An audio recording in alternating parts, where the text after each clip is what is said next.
Tiene la palabra por minuto y medio la señora Vergiat.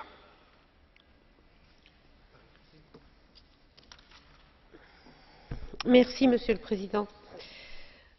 La France fait malheureusement partie des 10 États membres qui ont mis des restrictions à la libre circulation des travailleurs roumains et bulgares.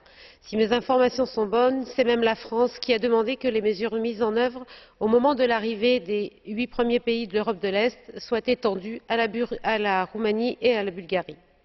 Il faut dire que le gouvernement français de l'époque n'était guère différent de celui qui est actuellement au pouvoir et se méfiait tout particulièrement des ressortissants de ces deux États.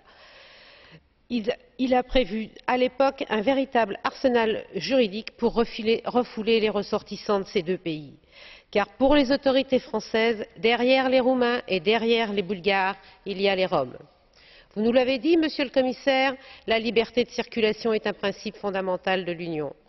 On parle souvent dans cet hémicycle de nos valeurs communes, de notre attachement aux droits de l'homme. Alors, Monsieur le Commissaire, pourquoi est-ce que les hommes, et les femmes bien sûr, sont moins bien traités que les capitaux et les marchandises?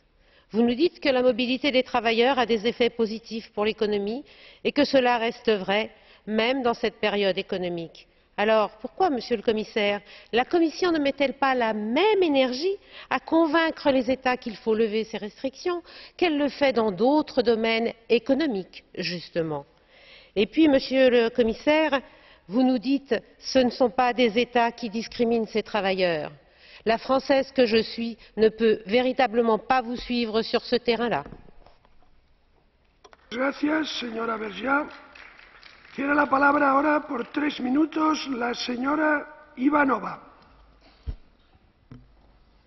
Благодаря, господин председател. Уважаеми колеги, Европейският парламент в работата си винаги е подчертавал ролята си на изразител на интересите на европейските граждани.